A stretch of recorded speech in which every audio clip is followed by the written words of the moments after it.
लेकिन माह में एक बार हम सब लोग एक जगह भोजन करेंगे, आज इस भाई के घर, कल दूसरे भाई के घर। वरना क्या होगा, यहाँ तो ग्रामीण क्षेत्र में ठीक है, अनाथ आश्रम खुलने लगे साहब, माता पिता को पूजने की बजाय लोग उन्हें उसमें छोड़ने लगे। फिर दूसरा काम आता है पर्यावरण संरक्षण का। मेरा आप सबसे हाथ जोड़ के निवेदन है, अपने घर में होने वाले मांगलिक कार्यक्रमों में, कथा में, भागवतों में डिस्पोजल का उपयोग प्रतिबंध कर दीजिए।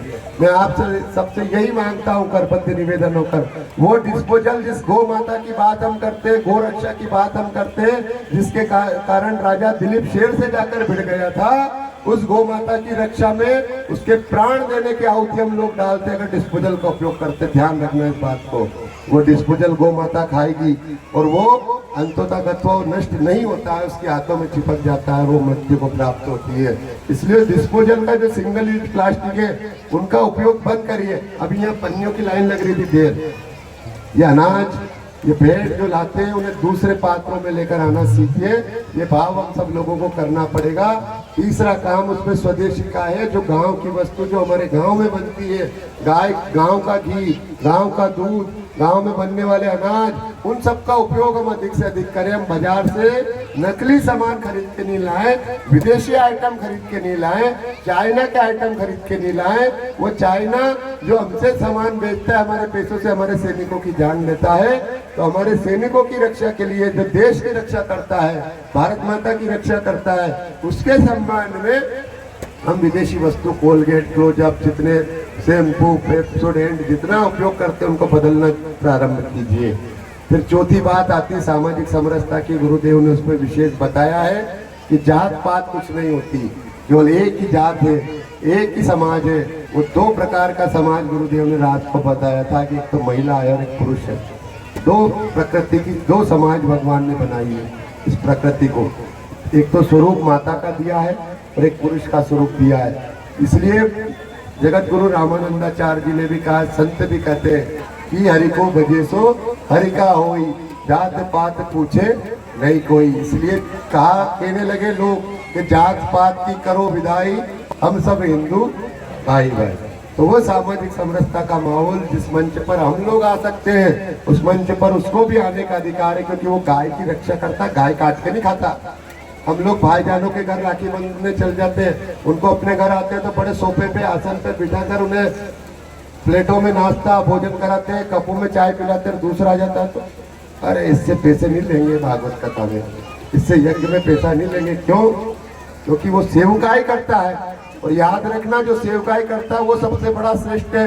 रामायण के जितने पात्र है उसमें केवल 2 पात्रों का मंदिर बना है, तीसरे किसी पात्र का मंदिर किसी ने देखा हो तो बताना। देखा क्या? भगवान तो भगवान थे, इसलिए रामचंद्र का मंदिर बनता है। लेकिन जिन्होंने कहा रामदास में मात जान की, सत्य शपथ करुणा निदान की, अपने आप को भगवान का दास बताया, राम का सेवक बताया, उन हनुमान जी के खेड़े खेड़े में विराजित थे। वो कामखेड़ा बालाजी सब जगह विराजित थे। तो सेवकाई करने वालों का लाभ है, इसलिए हमें उन लोगों को भी उतना उचित सम्मान देना चाहिए, जैसे लोग हैं उनका वैसा सम्मान करना चाहिए। सामाजिक समरसता उसमें आनी चाहिए। 5वीं अंतिम बात में कहकर अपनी वाणी को विराम दूंगा, समय अधिक है। पूज्य गुरुदेव का 5वीं बात है नागरिक शिष्टाचार की। वो नागरिक शिष्टाचार कैसा? कल गुरुदेव कह रहे थे रात में मोबाइल 50-50 हजार का दिल न दिया अपनी औलादा हो रहे, बात सिखाई गई कि कानून का पालन करना चाहिए, मोटरसाइकिल हेलमेट लगा के चलाना चाहिए, विद्युत का, बिजली का जितना उपयोग आवश्यक है उतना करना चाहिए, जल का संरक्षण करना चाहिए। ये बातें कौन सिखाएगा? तो उस कुटुंब में जब हम बैठेंगे तो सारी बातें सामने आएगी। और ऐसे संत जब हमारे गांव में आते रहेंगे तो हमारे गांव का भी उद्धार होता रहेगा। उन संतों की वाणी को हम लोग जब सुनेंगे, अपने बच्चों को उंगली पकड़कर वो कहेंगे, सिखाएंगे, मंदिरों में ले जाएंगे, तो वो आगे जाके इस गांव की तस्वीर बदल सकते हैं। जैसे यहाँ जितने गांववासी आसपास के, रामपुरा मंडल के आसपास के जितने गांववासी बैठे, मैं उन सबसे करबद्ध निवेदन करता हूँ कि ये सारी बातें सुनकर जाने की नहीं है, झटकारों मालूम पड़ी, पूरी खाई और हाथ धोया रोड पे जाके वापस वैसा। इनको अनुसरण करना है, अपने आचरण में उतारना है। इसलिए रामायण का नाम रामचरितमानस लिखा है गोस्वामी जी ने। वो कैसा चरित्र है भगवान का, उस चरित्र को जीने की आवश्यकता है, उनके पद चिन्हों पर चलने की आवश्यकता है। भगवान कृष्ण का कैसा चरित्र था, उस चरित्र को सुनकर उनके आदर्शों को अपने जीवन में अपनाने की आवश्यकता है। इसलिए अगर हम सब ये कर पाएंगे तो एक समरस समाज खड़ा होगा, वो समरस समाज संगठित समाज खड़ा होगा। जैसे दिल्ली अभी संक्रांत आएगी 14 तारीख को, तो मकर संक्रांति पे लड्डू बनाती नहीं आप सब माता है, तिल का लड्डू बनाओ नहीं, हमें कहीं मिला गुड़ है ना, और तिल, तो जो तिल है वो बिखरा हुआ समाज है, दाने दाने में अलग अलग जातियों में बटा हुआ है। अगर उसमें संगठन का, भक्ति का, भाव का, देश प्रेम का गुड़ मिला दिया जाए तो वो लड्डू मजबूत बन जाएगा। ध्यान रखना, ये 4 मुट्ठियां 5 उंगलियां जो है किसी काम की नहीं है, अगर एक एक को बताएंगे से तो।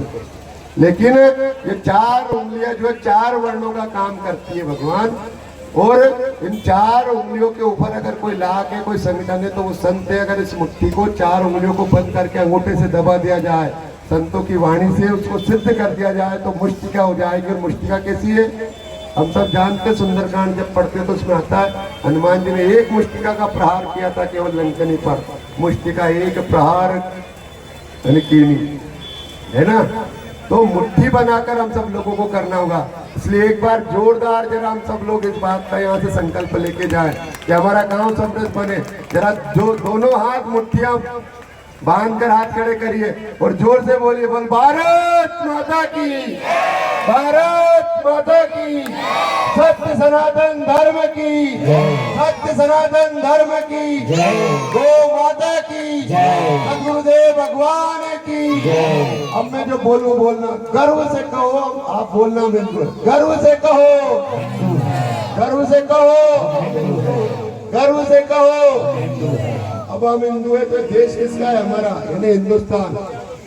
हमें हिंदू है, हिंदुस्तान हमारा है, हमें हिंदू है, हिंदुस्तान हमारा है। एक और नारा गुरुदेव के चरणों में निवेदित, जात पात की करो विदाई। आप बोलना आपस में, हम हिंदू भाई भाई, जात पात की करो विदाई, भाई भाई। जोर से बोलो, आवाज नहीं आ रही, हाथ खड़े करने से काम नहीं चले, बोल लो भी पड़े। जात पात की करो विदाई, जात पात की करो विदाई, हम सब हिंदू भाई भाई। बोले भारत माता की, सतगुरुदेव भगवान की, पूज्य गुरुदेव के चरणों में नमन।